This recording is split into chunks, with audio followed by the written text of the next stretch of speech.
আরজিকর কাণ্ডে নাম জড়িয়েছে চিকিৎসক বিরূপাক্ষ বিশ্বাসের।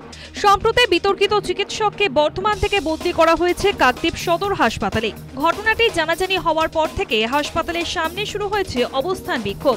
বিরূপাক্ষ বিরোধী পোস্টারে ছেয়ে গিয়েছে হাসপাতাল সংলগ্ন এলাকা। বর্তমানের হায়নাকে কাকদ্বীপ চায় না বলে বুধবার কটাক্ষে সুরে পড়েছে পোস্টার। বিরূপাক্ষকে হাসপাতালে ঢুকতে দেওয়া হবে না স্থানীয় বাসিন্দাদের পক্ষ থেকে দেওয়া হুঁশিয়ারি।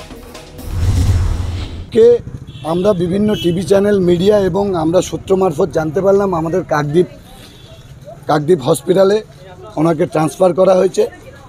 অতএব ওনাকে যে এখানে উনি যে এত বড় অপরাধ করার পরেও ওনাকে আমরা কাকদ্বীপবাসী আমরা কোনোভাবেই আমরা আমাদের হসপিটালে ওনার চিকিৎসা পরিষেবা আমরা নিতে রাজি নই। বিরূপাক্ষ বিশ্বাস যিনি হচ্ছে আমাদের আরজিকর কাণ্ডের বিশেষ একজন আমাদের সন্দীপ ঘোষের বিশেষ দায়িত্বের মধ্যে রয়েছেন এবং এই সমস্ত চক্রান্ত করে যে সমস্ত আমাদের যে ডাক্তার মহিলাকে আমাদের যে করে এর মধ্যে পুরো জড়িত।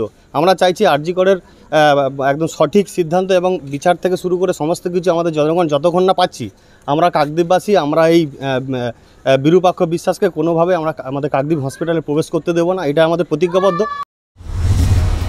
বৃহস্পতিবার বিরূপাক্ষের অর্ডার বাতিলের দাবিতে সরব হয় বাম দলগুলি। কাকদ্বীপ সদর হাসপাতালের সুপারের কাছে ডেপুটেশন দেয় তারা। অর্ডার বাতিল না হওয়া পর্যন্ত আন্দোলন চলবে বলে দিয়েছে বার্তা। 13 মাস আগেও রিলিজ হয়েছে বিরূপাক্ষ বিশ্বাস বর্ধমান হাসপাতাল থেকে, এখন এখানে জয়েন করতে এসছে। আমরা বলেছি এই জয়েন করতে দেওয়া যাবে না। শুধু বিরূপাক্ষ নন, আরজিকর বিতর্কে নাম জড়ানো চিকিৎসক অভিক দের বিরুদ্ধেও শুরু হয়েছে বিক্ষোভ। অবশেষে চাপে পড়ে পিছু হটল স্বাস্থ্য দপ্তর। বিরূপাক্ষ এবং অভিককে সাসপেন্ড করা হয়েছে, কাজে যোগ না দিতে নির্দেশ দেওয়া হয়েছে। News time.